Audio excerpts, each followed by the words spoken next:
Tagal na lahat sensitive. May mga instances na pwedeng ma-break in kapag nasinagad sila ng flash. So as you can see dyan is naka-divide na siya into different section. Bawat sa namin is merong iba't ibang category kung saan patungkol yung mga yan. And itong nasa likod ko is sila yung alumni ng school na to. Sila yung first batch of graduates. Itong apat na pare, sila yung co-founder ng school na to. Tapos yung pinaka-founder is ito, si Don Juan Dine Pumuseno. So kaya nagawa tong school na to is dahil dito sa anak niya, si Javier Nepomuceno, na para hindi na siya mag-aral sa ibang lugar at lumayo. Yung tatay niya, pinagawa siyang sariling school, which is so bala dyan yung sa mga oldest na newspaper. Yung newspaper na yan is from 1763. So pwede na kayo mag-ikot if may questions kayo regarding sa mga nakikita nyo is okay ba yung mag-ikot.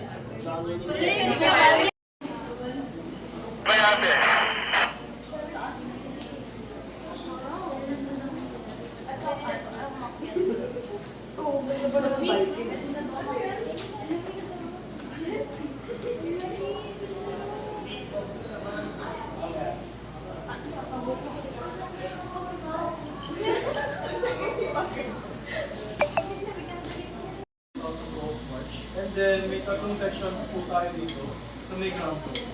Yung unang section po na napuntahan nyo is itong sa gitna, more on sa cultural side ng mga kababayan. What we have here, meron tayo una yung altar dyan. Tinatawag namin siyang retablo and we have our very own version. Iba-iba po kasing version yan, kada churches here dito sa Pampanga na kung saan yung retablo po namin, yung ginawa namin, yung mga saints na rin represent ng different towns and cities around here at Pampanga, sila yung linagay natin sa retablo. So we have 23 saints dyan. And then yung sa baba niya, we call it pukpuk. So yung metal fitting na yun, it's a form of rainbow part na tinatawag namin pukpuk. So pukpuk is pinakapahan for hammering. So nagawa siya ng way of process of hammering. And then meron din tayo dyan yung death mask ni Benigno Aquino Jr. and si FPJ. So yung dalawang yan, explain ko lang yung death mask. Death mask is a form of a traditional word, which is galing siya sa masking. We have two types of masking po kasi. Una is yung death mask. Ayan. Kapag namatay yung tao, bago siya ilibig, kukuha siya ng facial structure para makagawa yung mukha niya. And then, we have live masking. Yung nakita niyo sa pinatubo at sa corridor. Live masking po yung mga yun. So, buhay po yung tao nung kinuha na ng facial structure. Bali, para makuha yung emotions na dinidipig niya sa mukha. And then, live masking yun sa pinatubo, yung lumod. Yung mga cases doon, yun yung mga nag-survive during the eruption. And then, meron din tayo dito another artwork, yung dun sa malapit sa stairs. So yung artwork na yan, tinatawag namin siya limbon. Limbon is another deeper word, kapampangan word for procession or mga festivals. So those are the different festivals na ginagawa dito sa Pampanga, na kung saan we have, una is yung Apong Iro. Apong Iro is a medieval festival kung saan yung, kung alam niyo nagbabasaan sa Dano Festival, almost the same siya, kaso yun, sa river ginagawa, sa Quezon River. And then we have yung Magdarami or Salibatbat. Kung alam niyo yung nagbubuhat ng cross every Holy Week, magbubuhat ng cross tsaka ipagpapalaspas. Yung tawag namin dito is Magdarami or Salibatbat. And then, familiar pa kayo with Aguman Sandok? Marinig ba? Aguman Sandok kasi is a form of a festival kung saan yung mga lalaki na cross-dress. Nagsusuot sila ng suot ng babae. History noon, dati kasi since 1600s pa, yung mga guys, para pagkilipan yung mga asawa nila, nagpo-cross-dress sila. Every New Year po kasi nangyari yun. So parang New Year's resolution po nila, sasabihin nila sa mga asawa nila is they'll turn into babies kapag ginawa nila yun.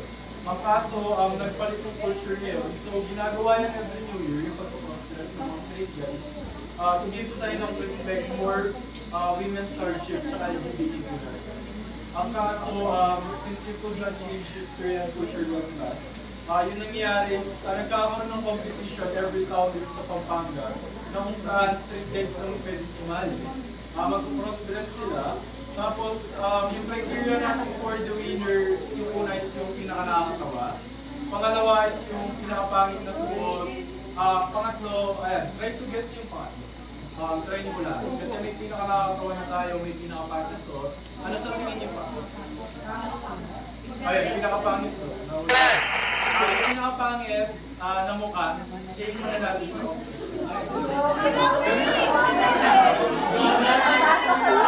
Ang dami nag-react ah. Guys, hindi tayo pwede mag-event kasi it's part of the story. And guys, yan, sir, magkakati. Ito po mga bato na to, isa po sila sa mga may lugar ng ating Mount Pinatubo. At sa gitna naman po, si Apong Namalyari. So si Apong Namalyari po, siya po yung parang nag-guide sa mga souls na namatay nung Mount Pinatubo Eruption 1991. Dito naman po, makikita po natin ng mga prehistoric forest settlement na nakuha po after the eruption po. Then kahoy, mga lahar or mga buhangin po. Tapos itong art naman po na to. So, yung art po na ganito, isa din po siyang klaseng death mask, katulad po sa main building po. So, mamaya sa main building, may makikita kayo na gano'n.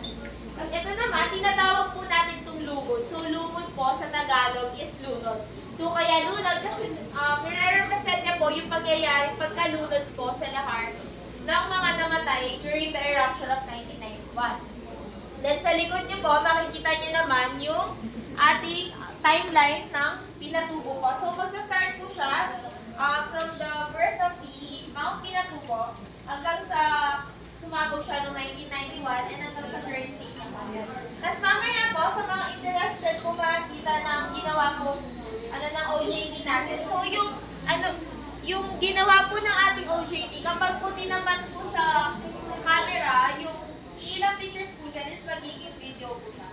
So yan, sa mga gusto po makakita, sama lang po sa mga Ano po mga seniors po namin from upper pwede na po levels kayo po, mga mag-picture, basta students po bawal sila lang IT. po hawakan yung mga Sila po yung naka-display po, lalo sa QR. po mga Galing eh. So yun na po, thank you po.